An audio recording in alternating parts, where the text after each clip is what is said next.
I'm the co-chair of the Problem Solvers Caucus, along with Brian Fitzpatrick, my co-chair of the Problem Solvers Caucus.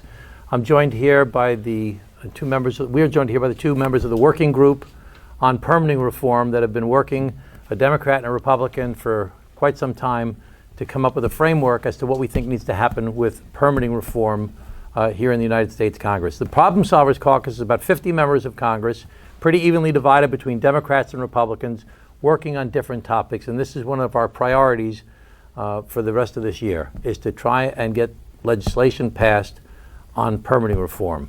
There are so many important projects in the United States of America that just take way too long to get done. And one of the biggest areas is in relation to energy, but there are other areas beyond energy. And energy growth in America has been pretty flat for the past 30 years, except for recently. And we all hear about the rise in the need for energy use because of the data centers. And we're going to be in a lot of trouble if we can't figure out how to create more energy sources, all of the above, here in the United States of America. I happen to be a big environmentalist. We want to do whatever we can to encourage renewable energy and green energy projects, but we have to work together with people that maybe not have the same priorities to figure out how we can get projects done here in the country. These two gentlemen have worked with so many different people to get that done. With that, I want to introduce Brian Fitzpatrick, my co-chair of the Problem Solvers Caucus. Yeah, just very briefly, one of the biggest frustrations that so many of us have with this town is too many single-party solutions that are advanced that either take forever or never get done to begin with, and if they do, they get uprooted 2-4 years later. That's not a smart way to govern. One of the things that we've been trying to get rolling in our group is the generation of two-party solutions on some key areas that we think are going to determine the success or failure of our country over the next decade. Energy and permitting reform is at the top of that list. That's why this is the first one that you're going to see the manifestation of the working group. So they're essentially subcommittees. Scott and Gabe are running point on this one. The framework was overwhelmingly supported by both parties. How often do you see that on anything, even the naming of a post office, let alone something as big and significant as permitting reform and energy? This is the model that works. This is the model that we're going to keep pushing. We're very, very thankful for the time they put in. By the way, this is very reminiscent of the infrastructure, the work that we did on the infrastructure bill several years back. It started as a framework and then became a bill. It got endorsed by the group. And it was ultimately a bipartisan coalition that got it over the finish line, and our country's better for that bill. So we hope this can be following in those footsteps. So with that, the Democrat lead on this, Scott Peters from California. Thank you. Thanks, Brian. It's a pleasure to be with you and Tom and Gabe and my co-chair in this effort. I'm really pleased to get to this point.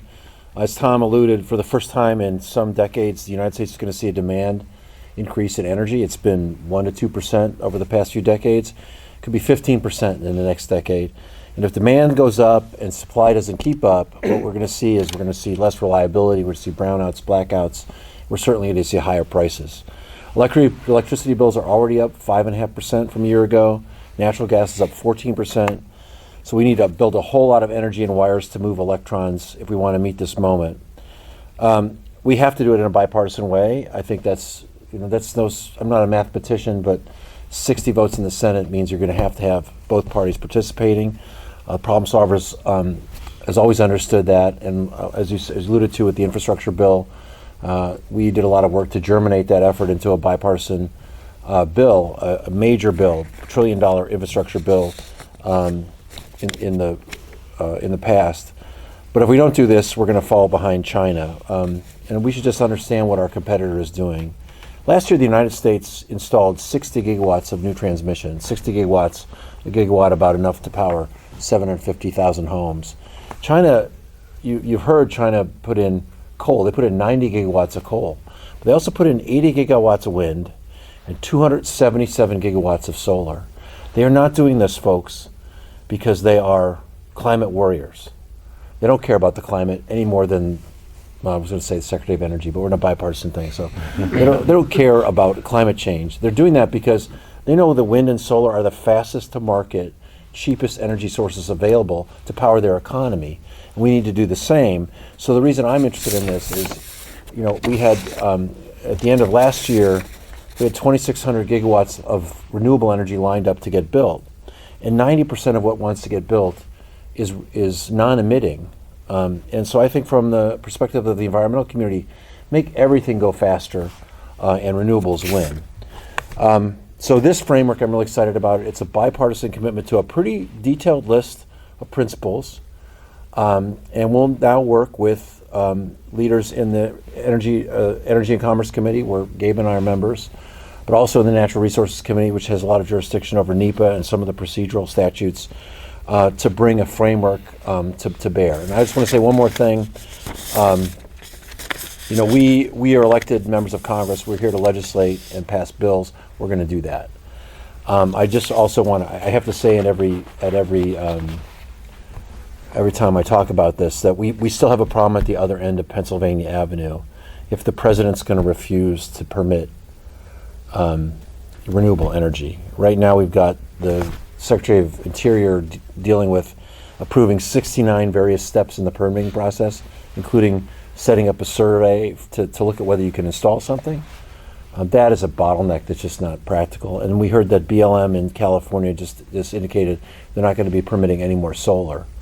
Obviously, for all of us to be in this together, it can't just be a oil and gas project. We understand that part of it is permit reform for those technologies, but it's got to be an all of the above. So at the end, it'll be hard to get a deal unless we resolve that. But for now, I'm really excited to work with this group of legislators to get good law in the books for permit reform, and I think the end of the year is our target, and prospects are good. I'll turn over to Gabe Evans from Colorado, my co-chair.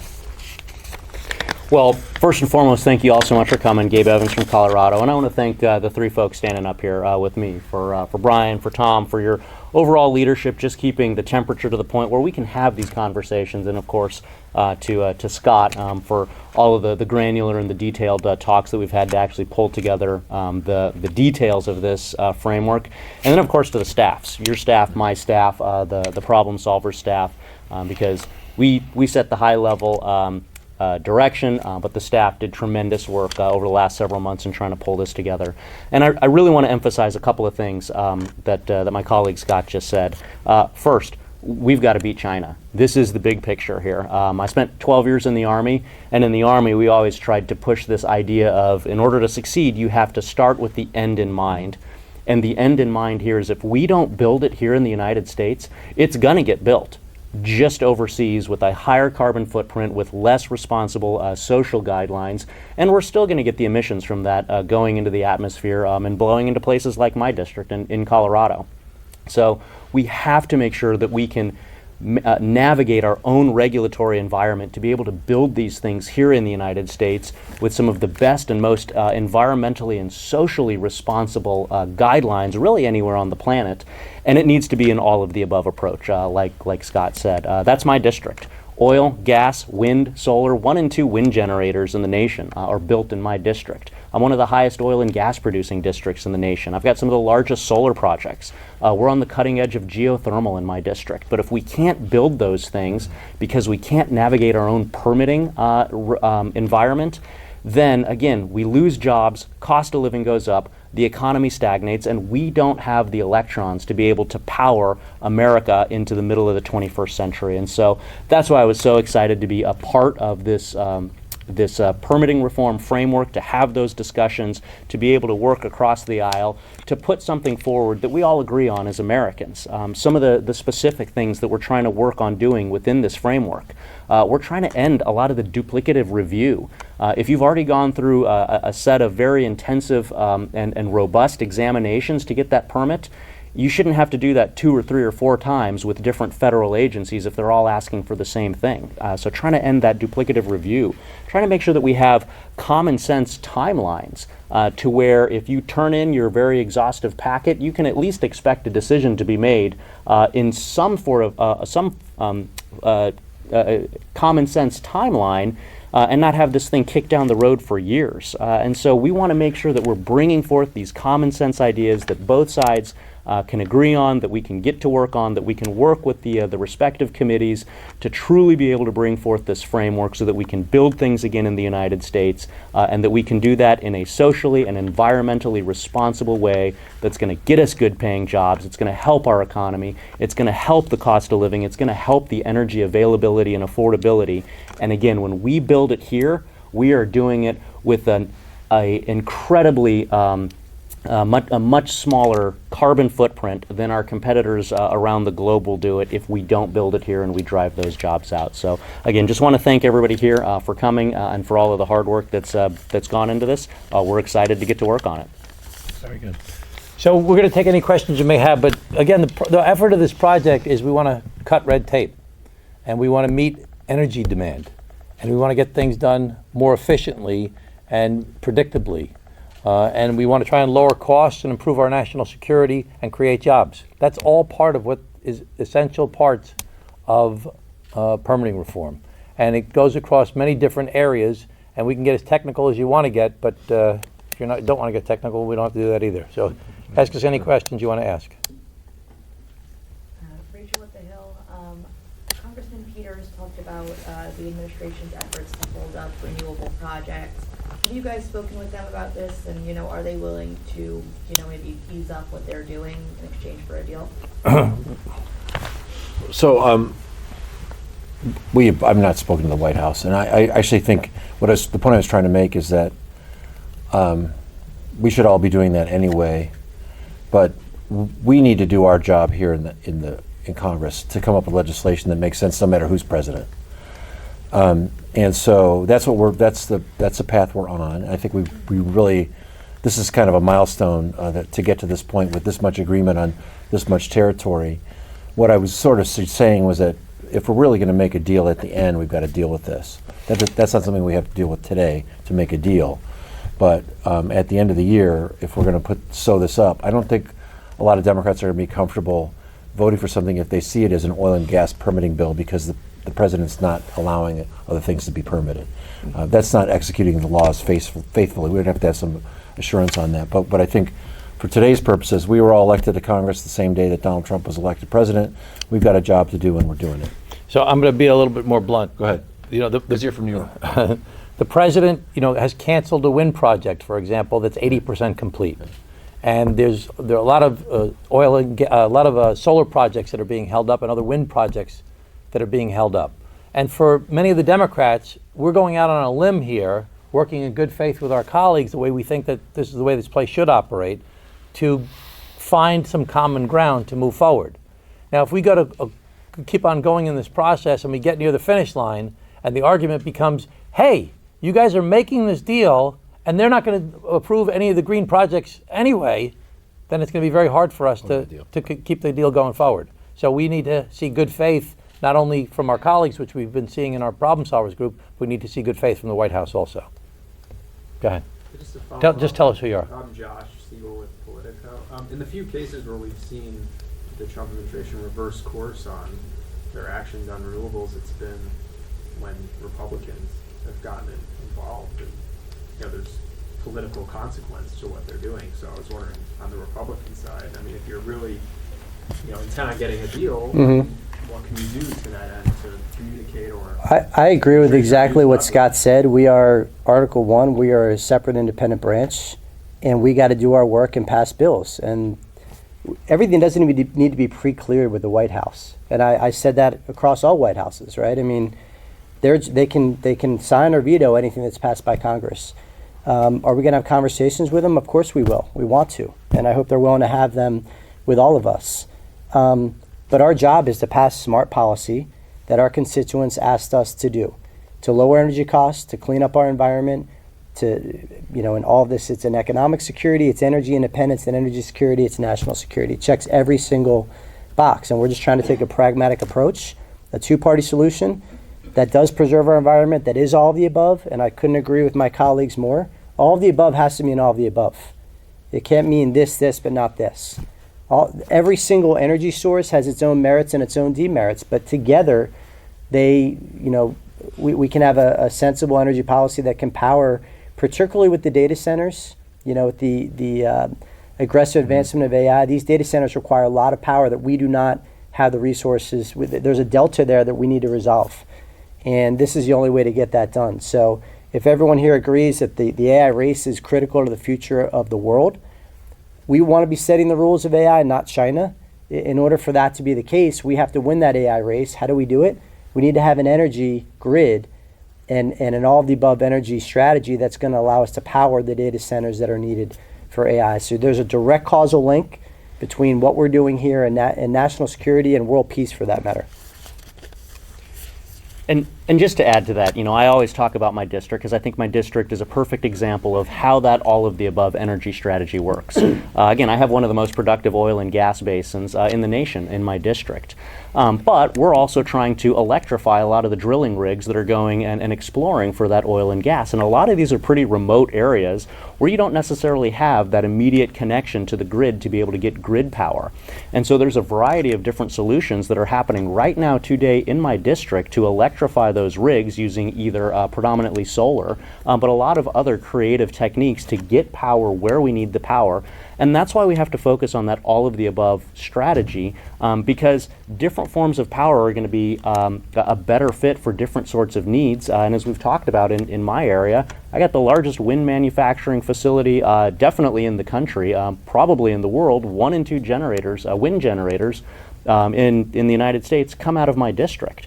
And so I think for probably all of us, but I'll speak for myself specifically, I think we need to depoliticize the energy as much as we can, and we have to talk in terms of safe, affordable, and reliable. If energy is safe, affordable, and reliable, we need it. We need it now so that we can make sure that we maintain our position of global dominance and we don't cede ground to China. And I think that's something that, of course, all of us are going to work on as members of Congress under our Article 1 authority. But I think we're going to be very, very successful in carrying that story to a broader audience in order to ultimately get something passed and signed into law.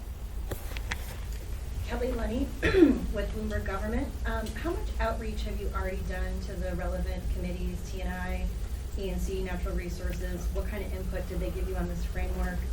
And what do you view as sort of the major outstanding pain points between the two parties on getting comprehensive bipartisan permitting reform done? Well, we talked to everyone we could talk to. First of all, we're also working with other caucuses like the Bipartisan Solutions Caucus, the Build America Caucus. We'll work with the New Dems, I think the comparable groups and the Republicans to get buy-in. We've talked to the energy industry extensively about where the holdups are. We've borrowed from previous legislation, including the Manchin-Barrasso deal, which got bipartisan support in the Senate. I've spoken extensively with Chairman Westerman, who I work closely with on Fix Our Forests, and we sort of tilled a lot of ground in that bill to get to this point. But also Chairman Guthrie, I think, understands that transmission needs to be part of the equation. That's been an issue for Republicans in the past. I think we can solve their concerns over cost allocation. For Democrats are always skittish about changing the environmental rules. And I think we've made the case that we have to take the rules that were in the 1970s that were built for defense, and we have to modify those rules to serve our purposes as environmentalists today, because the environmental movement needs to build things now: offshore wind, utility scale solar, hydrogen pipelines, direct air capture. We need permitting to go faster in service of climate action. And then I think we all agree we want to keep costs down. And so that's going to provide a real motivation for all of us to come together and solve this problem. Hi, I'm Maya Weber. I'm with Platts. I've got a couple of weedy questions for you. Tom? Chairman Westerman's bill, the SPEED Act, a lot of the intent of that was to limit litigation, Right. maybe set a higher bar for NEPA challenges. I'm wondering if you can discuss how your bill deals with judicial review and where it may overlap or differ from that approach. This is a little bit has to do with the jurisdiction of committees. Okay. So he's taking the NEPA, he's proposed that bill, which I think is a pretty good bill. I have some tweaks I would make to it, but he's got the jurisdiction over NEPA, so that's going with in the Natural Resources Committee, and his bill is co-sponsored by Jared Golden on the Democratic side. and that's part of the process that'll work through. And so judicial review is mostly in that bill. But I think ultimately this probably all comes together as a big package because everyone wants to make sure that they're covered. So I think we'll be talking about that more generally, but that's where that is right now. Okay. And then as Are we far talking as about the, statute of limitations and standing in ours? as far as the- Actually, there are, and I think Tom pointed out that there are provisions around statutes of limitations and standing in our bill too, in our principles. So that'll be covered, in the committee's jurisdiction. And then I wanted to ask on the cross-border provisions, are you essentially giving the role for reviewing and approving those to FERC, or how is that supposed to work? And it's like entirely spelled out. We think FERC has the appropriate expertise and to handle that, and so our inclination is to make it a more technical review and give FERC more authority. Caitlin Kim with Colorado Public Radio. To sort of just build on what she was asking, so because this is a framework, do you expect to bring in other bills like the SPEED Act? You mentioned the Barrasso Manchin bill, because there's been bipartisan work on permitting reform for the last couple of Congresses. Or do you actually plan to write your own bits of legislation for some of these principles? We will take legislation that's already drafted and use it where we can, and we're hoping to work with the committee chairman to help us get access to good resources to write the bill up. But now, what you've talked about, for instance, the Manchin-Barrasso agreements are covered by this framework. We would use that language, I assume. My question is for Congressman Swazi.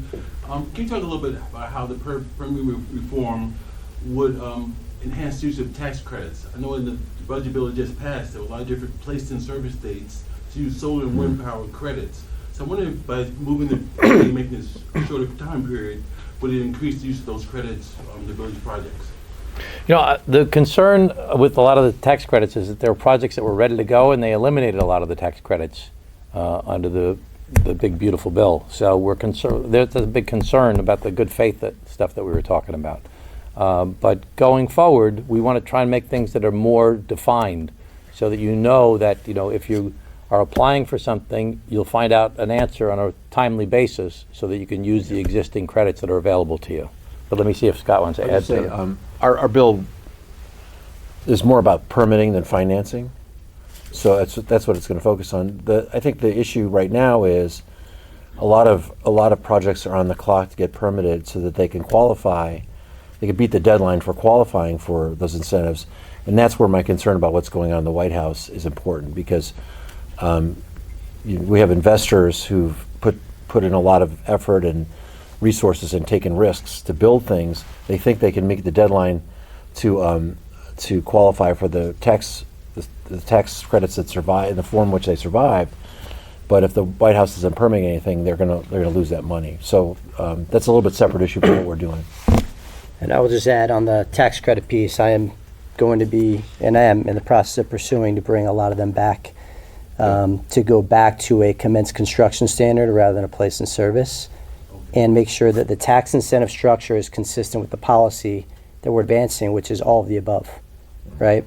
So I feel very strongly about that. I had one more question. Is the goal to get, I think Representative Peters, you said this, is the goal to get sort of a draft bill out there by the end of the year, or at least sort of before what we expect would be another round of reconciliation? We want to get it out. I mean, ideally, we would vote on it by the end of the year. I think that's our hope. That's what Chairman Westerman. That's his idea for his bill. I'd love to catch up with his timeline. There's a lot of energy behind permitting reform in our group. There's a lot of energy, but even outside of our group, there's a lot of people that want to do permitting reform, both in the Congress, in the executive branch, in the private sector industry, labor, a lot of energy behind permitting reform. And in this toxic environment that we're facing right now in politics, where everybody's kind of just like punch, counterpunch, This is an opportunity for us to demonstrate that we can work together on something very serious and very important, and use it not only as a vehicle by which to improve our economy and our national security and create jobs and enhance our environment and lower energy costs, all the things that we want to do, but also to demonstrate that we can work together and get things done, try and make people's lives better and not just fight with each other. So this is a great opportunity for us in many different ways. Okay, one more? And let me just jump in there real quick. I think that's part of the thought behind releasing this as a framework, because once you actually go to bill paper and you have a bill draft, then people end up being a little more territorial, my bill versus your bill versus your bill. And so by starting this at that framework level, this gives us, something that's actually defined and written on paper, but it also gives greater flexibility to be able to work with all of the different stakeholder groups to make sure that we're getting that input early, that we're getting that buy-in earlier on, in order to build the coalition, so that when this goes to actual bill draft, then at that point you don't have that territorialism aspect that sometimes can pop up if you immediately roll straight to a piece of legislative text. And so I think that's another component in releasing this as a framework versus immediately going straight to a bill draft. And by the way, the bipartisan infrastructure law that President Biden signed started out in this group just like this. So I have the framework, and we went through the iterations. So, one more? So to clarify what Congressman Fitzpatrick said about the tax credit deficit, Yep. is that something that you guys would hope to accomplish in a permanent reform bill? Should we? No, this is something separate, and I'm only speaking for myself. I don't know where my colleagues stand on this, but I believe that we need to fix that delta that now exists from what previously existed. Everybody's district's different. I believe those energy tax credits are important for energy independence, for lower energy costs, for economic and national security and China competitiveness, and the AI race. I think it checks every single box. And when you go from a commenced construction to placed in service, there's an injustice that results, because a lot of people that already were invested in projects that have the carpet pulled out from under them, not only is it not just, but it also hurts jobs and hurts our competitiveness. So I'm going to be working to bring as many of those back as I can. Okay, thanks everybody. So appreciate it. Thank you. Thank you. If you guys have any more questions, you can feel free to direct them to the problem office.